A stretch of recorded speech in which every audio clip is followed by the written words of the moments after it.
what happened in 20th century was passage from the whole era of world history, namely from society of producers to society of consumers. On the other hand, you had the processes of fragmentation of human life. When I was young, it was ages ago, we were impressed by Jean-Paul Sartre, who told us that we need to create projet de la vie, project for life, and once we selected the project for life, we have to go step by step, consistently from one year to another, closer to this ideal. Now, tell that to the present-day youth, and they will laugh at you, really. We are in great difficulty to guess what will happen to us next year, and project for life, for the whole life, is something incredible.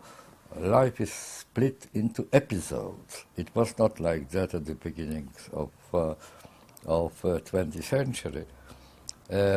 Societies have been individualized, namely, instead of thinking in terms of community to which you belong, nation to which you belong, political movement to which you belong, and so on, people tend to think, redefine the meaning of life, the purpose of life, the happiness in life, to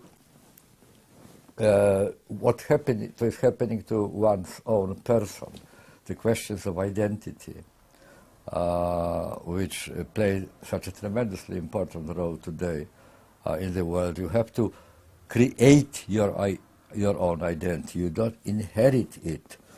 You not only you need to make it from scratch, but you have to spend your life, in fact, redefining your identity, because the styles of life, what is considered to be good for you and bad for you, the attractive, tempting forms of life change so many times in your life.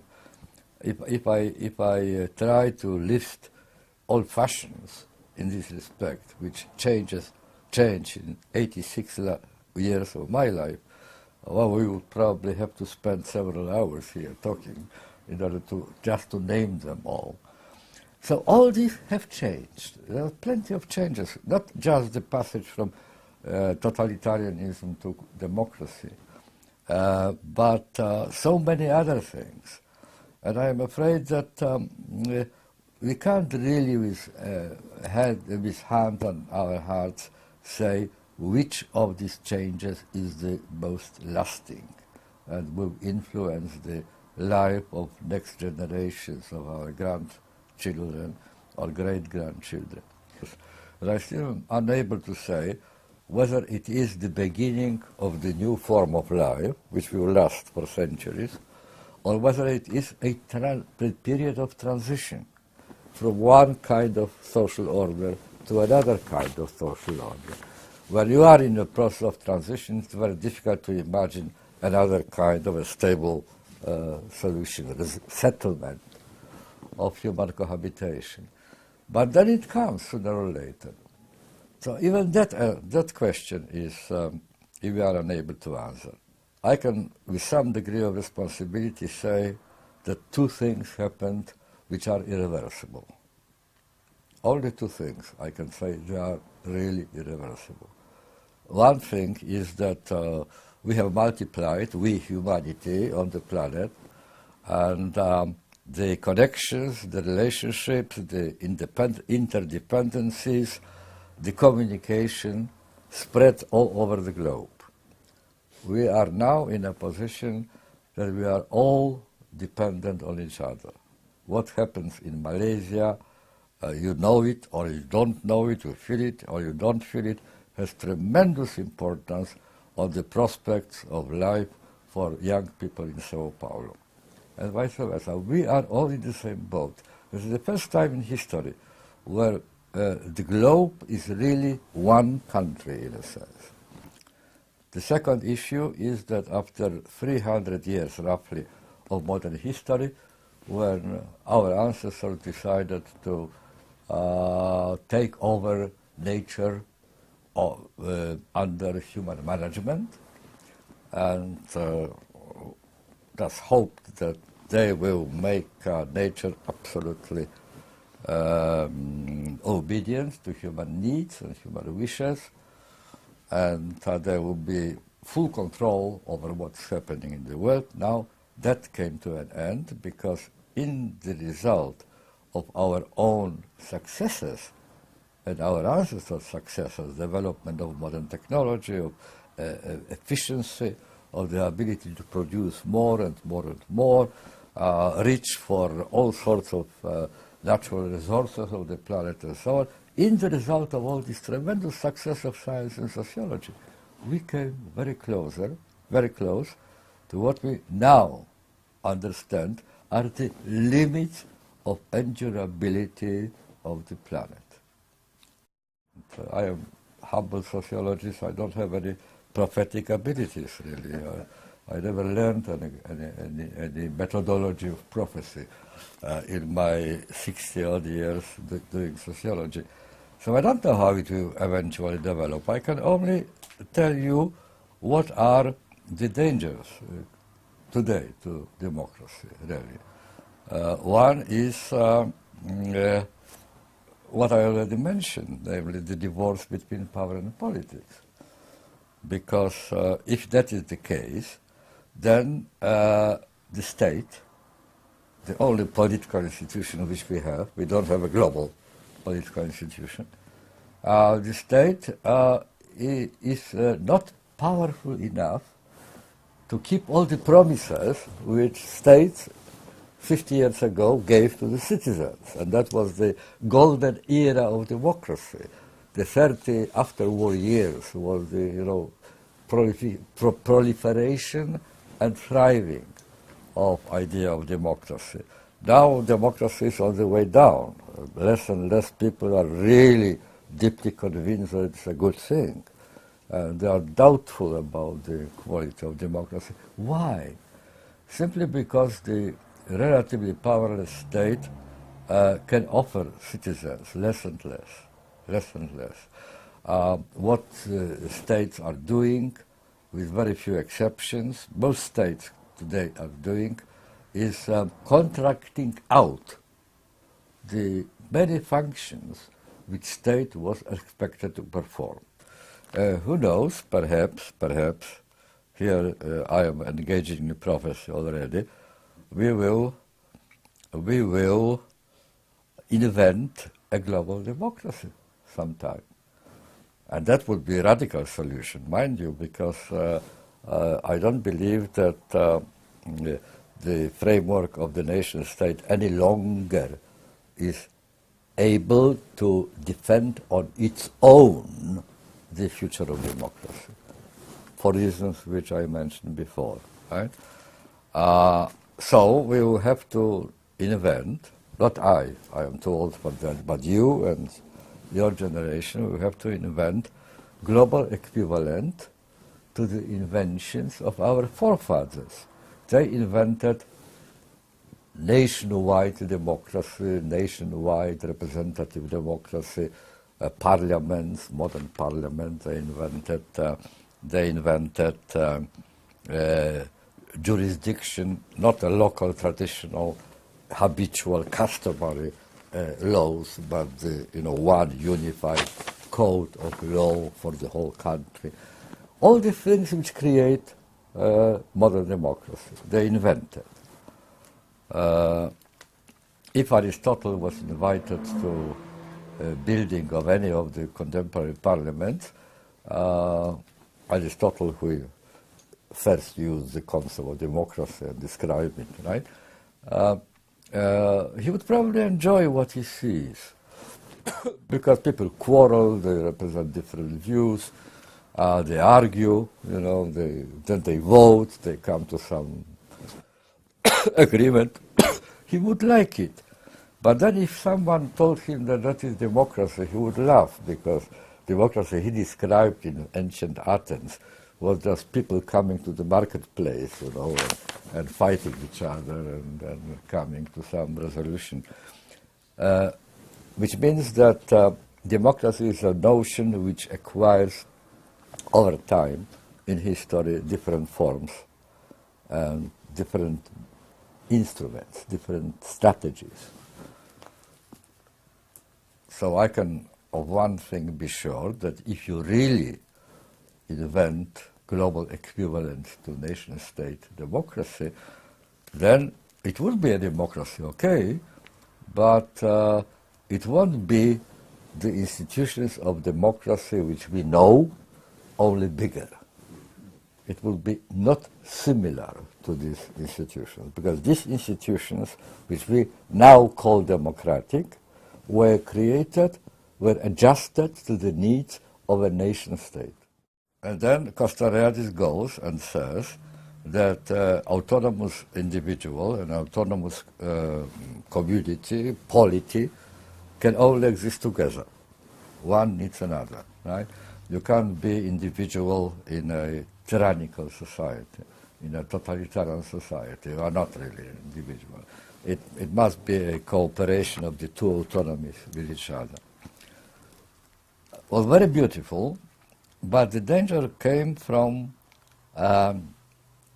unexpected side. When Castoriadis wrote these words, he wrote them against totalitarianism up there. You know, we, again, terribly sorry for remembering the prehistorical past, but when I was young, I was afraid that all the danger will come from the public sphere. George Orwell memorably put it this way: we are afraid of the soldiers' boot trampling human face.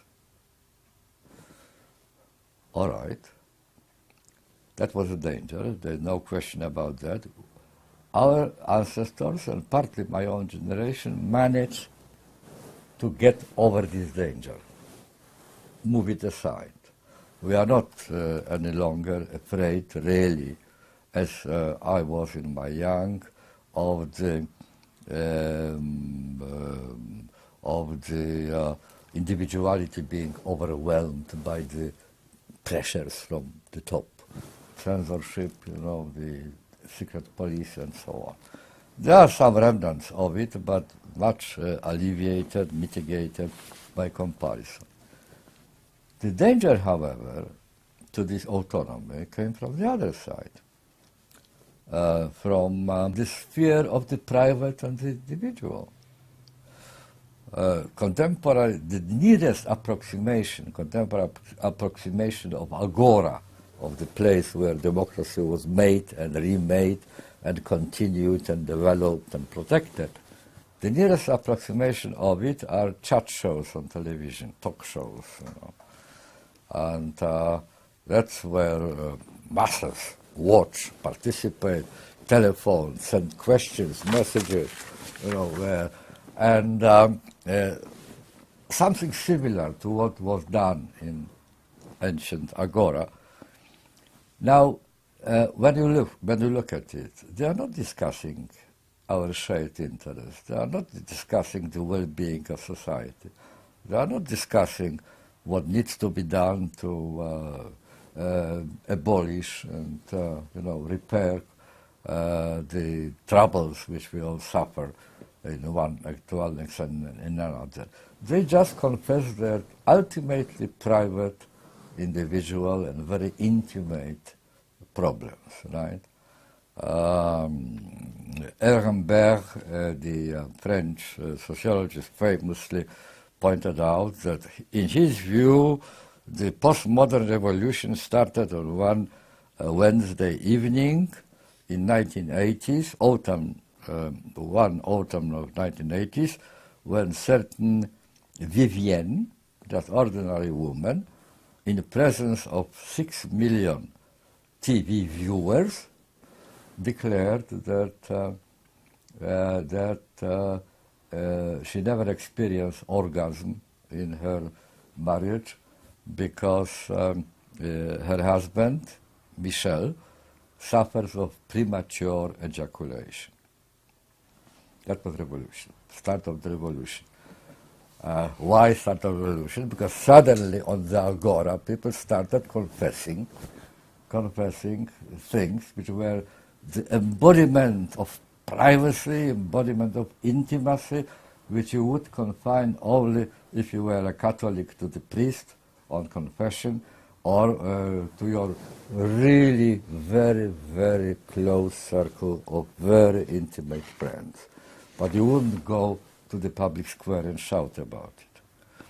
So Agora has been conquered not by totalitarian regimes, but by precisely that, by privacy, by things which previously were privacy. In confessionals, which are the embodiment, the incarnation of intimacy and privacy, you converse there with God directly. And there is absolute secrecy. No one can know what you confess to in confessional. We have installed microphones in confessionals.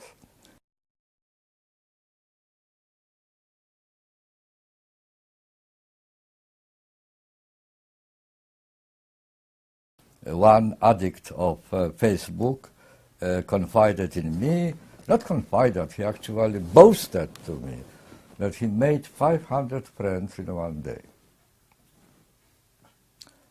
My reply was that I live 86 years, but I don't have 500 friends. I didn't manage to do it. So presumably, when he says friend and I say friend, we don't mean the same thing. It's a different kind of friend. I never heard when I was young the concept of network. I heard about human bonds, I heard about communities, this sort of thing, but not network. What is the difference between community and network? Community precedes you. You are born into a community. On the other hand, we have network. What is network? Unlike community, network is made and maintained, kept alive by two different activities. One is connecting, and the other is disconnecting. And I think that the attractiveness of the new type of friendship, Facebook type of friendship, I call it, is precisely in that. That it is so easy to disconnect. It is easy to connect, to make friends. But the greatest attraction is the facility of disconnecting. Just imagine if you have not online friendship, not online connection, not online sharing, but offline connection, real connection, face to face, body to body, eye to eye. Then breaking relationship is always a very traumatic event. You have to find excuses, you have to explain, you have to lie very often, and even then you don't feel safe because the partner would say, well, you have no right, you are swine, you are pig, you are whatever, overman, and so on. It's difficult, but on internet it's so easy, you just press delete and that's it. Instead of 500 friends, you have 499, but it is only a temporary irritant because tomorrow you will have another 500. That undermines human bonds. Human bonds are a mixture of blessing and a curse. Blessing, because it is really tremendously pleasurable and tremendously satisfying to have another partner on whom you can rely and do something for him or for her.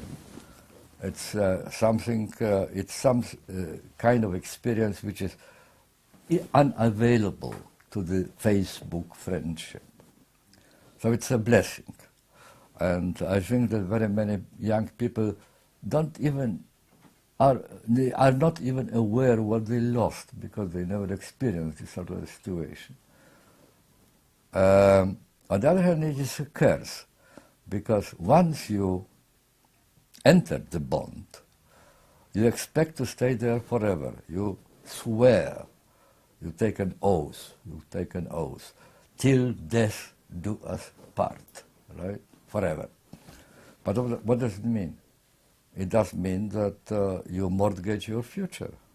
Perhaps tomorrow or next month or next year there will be new opportunities, now unheard of. You can't predict them, and you won't be able to pick them, these new opportunities, because you will be already tied by your old commitments, old obligations.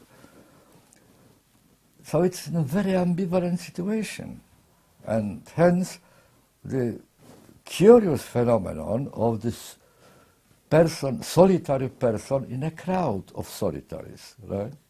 We are all in solitude and in a crowd in the same time. That there are two essential values which are absolutely indispensable for a satisfying, rewarding, relatively happy life. One is security, the other is freedom. You can't be happy, you can't have a decent, dignified human life in the absence of one of them, right? Security without freedom is slavery. Freedom without security is complete chaos, inability to do anything, plan anything, even dream about anything. So you need both. The trouble, however, is that no one yet in history and on the planet found the golden formula, the perfect mixture of security and freedom. Each time you get more security, you surrender a bit of your freedom. There's no other way. Each time you get a bit more freedom, you surrender part of your security. So you gain something and you lose something. 70-odd years ago, Zygmunt Freud published this famous and tremendously profound and influential book called Civilization and Its Discontents. He said that civilization is always an exchange, a trade-off, as he put it, trade-off. You give something of one value in order to get something of the other value. And he said, he wrote it in 1920s, and at that time he said that our problem, their problem of the old generation, was that they surrendered too much freedom for the sake of security. My deep conviction is that if Freud was giving this interview with me at the moment, he would probably repeat that every civilization is an exchange, a trade-off. But his diagnosis will be exactly opposite, that our troubles come today from the fact that we have surrendered too much of our security for the sake of more freedom. That's a dilemma. I think that I sense already some prodromal signs that the pendulum is beginning to move back towards more security. Social state comes again into public favors. People dream about it, They want stronger powers and more stability, a little bit more stability. It's very beginning. I'm not saying that we are already on the way, but there are signs that is happening. So my conclusions are twofold. One, we will never find the perfect solution of the dilemma between security and freedom. There always will be too much of one and too little of the other, right? And the second, that we will never stop looking for such a golden mean. That I don't believe that there is one way of being happy. There are many ways of being happy. There are two, in this little book about art of life, I wrote that there are two factors, independent factors, relatively independent factors, which shape up human life. One is fate. Fate is the short name for all things on which we have no influence, which happen to us, but they are not of our doing. That's fate. And the other is character. And character is a very individual thing. You can work on your character if you want. You can change it, you can improve it. It is under your control to a very great extent. The division of labor between fate and character is such that the fate sets the range of options which are realistic to you. On that you have no influence. If you were born 20 years earlier than you were, your range of options will be different. If you were born 20 years later, again it will be different. If you were born in this suburb, affluent suburb, you have one range of options. If you are born in a ghetto, it's completely different range of options. But there is always a range of options which is provided by fate. But the choices between these options are made by character. And because characters are very many and very different, you can't give one recipe for happiness.